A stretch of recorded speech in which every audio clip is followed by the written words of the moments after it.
Okay. We're going to have about a 20-minute question and answer session, if there are any questions. If there are no questions, we'll have a short session.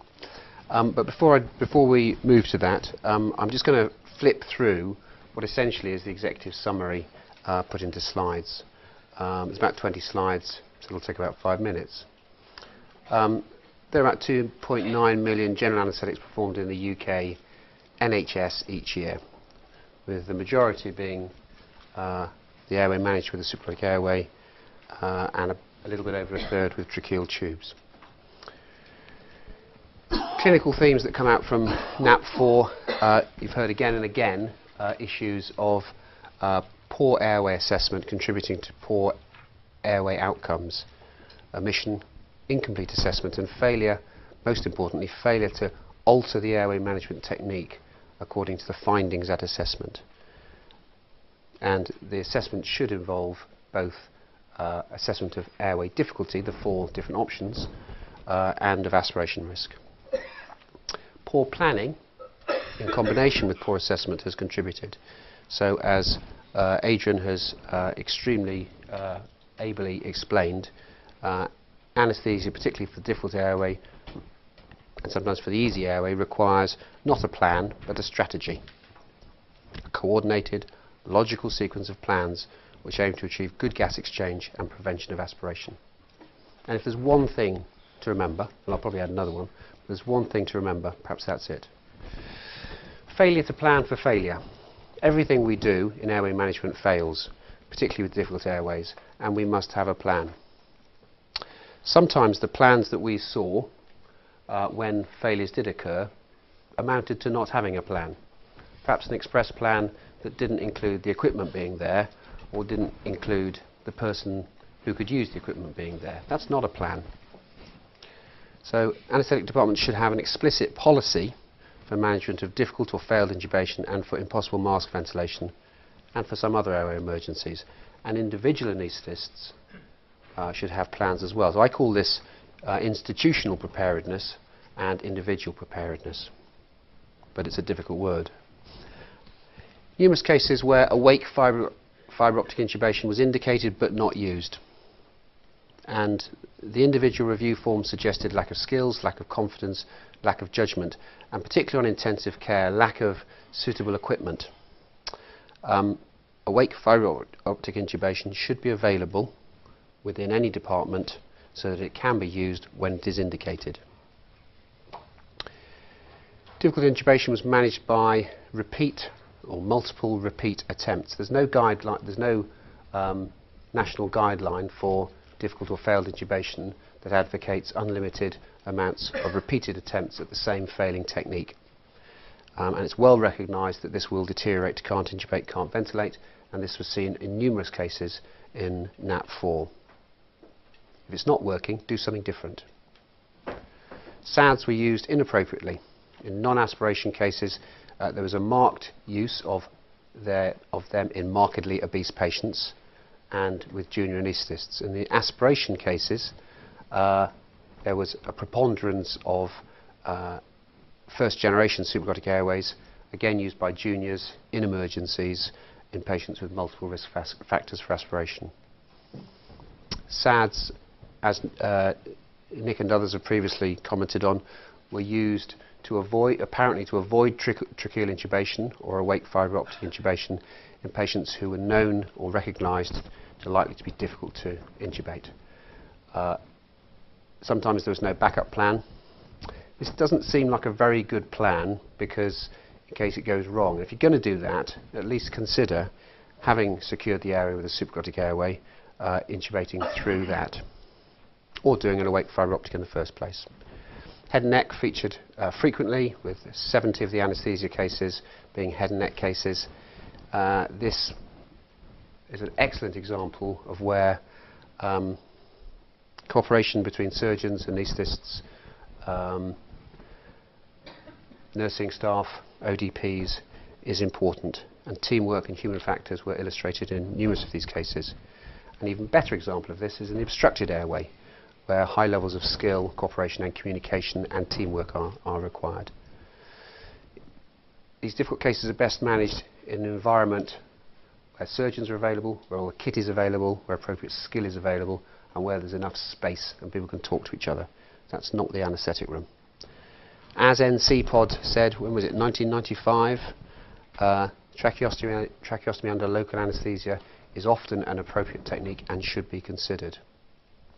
If the plan is for the surgeon to do an emergency tracheostomy or surgical cricothyroidotomy, if anaesthesia is problematic or airway management is problematic, there's no good them being in the coffee room or having wandered into another theatre. Obese patients, just mentioned it. Again, poor assessment, failure to modify technique when obesity was found, just bashing on with the laryngeal mask in a patient weighing 150 kilos. There are alternatives available. Let's think about using them.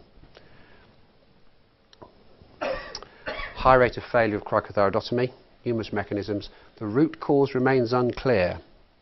However, I take from that, and different people will take different things from that, but I take from that that we must improve the way we teach cannula cricothyroidotomy, and it is appropriate that alongside that we teach anaesthetists surgical techniques for front of neck action. Aspiration was the single commonest cause of death in anaesthesia events. Poor judgement, poor assessment, poor planning, wrong kit, failure to use techniques and devices that reduce, not eliminate, but reduce the risk of aspiration. And there were certainly cases where there were classical indications for rapid sequence induction and it was not used. Failure to correctly interpret the capnograph. This is a picture that you've seen again and again. If the capnograph is flat when you're ventilating a patient, you're not ventilating the lungs. That usually means one of two things. If there's a tracheal tube, it's in the esophagus. So this is whether the patient has a cardiac output or has no cardiac output and is having CPR. If it's flat, you're not ventilating the lungs. Either the tube is in the esophagus, as we saw in about, I think, 11 cases overall, 3 in anaesthesia, 4 in ITU and 2 in the emergency department, or the tube and the trachea is obstructed from blood clot, and we saw at least 3 of those. A third of events occurred at the end of anaesthesia, and post-operative pulmonary edema was prominent in these cases. Obviously it's a tricky time when the anaesthetist may be involved in the next case. Many cases, the majority of cases had elements that could have been improved on.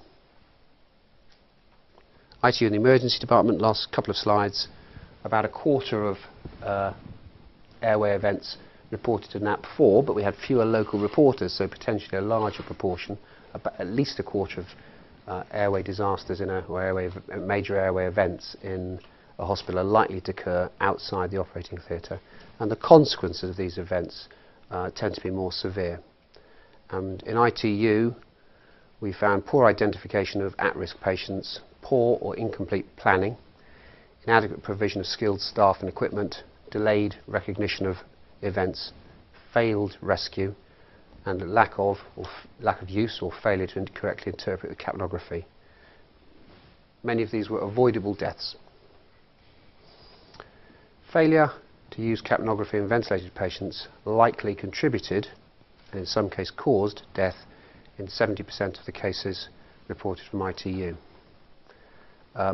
It's my firm belief, not everybody else in NAP4 may believe it, but it's my firm belief that increasing use of capnography in ITU is the single change that might come out of this report with the greatest potential to prevent deaths. Displaced tracheostomy was the commonest cause of death on ITU. Its diagnosis was often missed until the point of cardiac arrest. Most events occurring in the emergency department were complications of rapid sequence induction, as were many in ITU. We need to deploy the same standards of monitoring, preparedness, skill and equipment to those areas outside anaesthesia, outside the operating theatre, that we expect in anaesthesia. And specifically, once again, this includes capnography. So airway management is a fundamental skill of anaesthetists and also many other specialties, but it is particularly sits with anaesthetists. It's what we do, and we need to take some leadership. Although it's not, of course, we don't own the airway. The other specialties, of course, have very important self-determined roles to take. Last two slides. Many of the events and deaths reported in NAP4 were likely avoidable. Despite this, the incidence of serious complications associated with anaesthesia is low. This is also true of airway management in ITU and the emergency department, although it's likely that in terms of avoidability and the greatest opportunities to improve things, they were greater in ITU. The aim of this report is that detailed attention to its contents and compliance will make care of the airway safer. As I started by saying, I'll finish, many of the findings of NAP4 are not surprising and not new, but the breadth of the project, covering the whole of the UK, does make it new. NAP4 should provide the impetus to changes that can further improve the safety of the airway management in the UK in anaesthesia, intensive care and the emergency department. Our goal should be to reduce serious complications of airway management to 0. Thank you very much.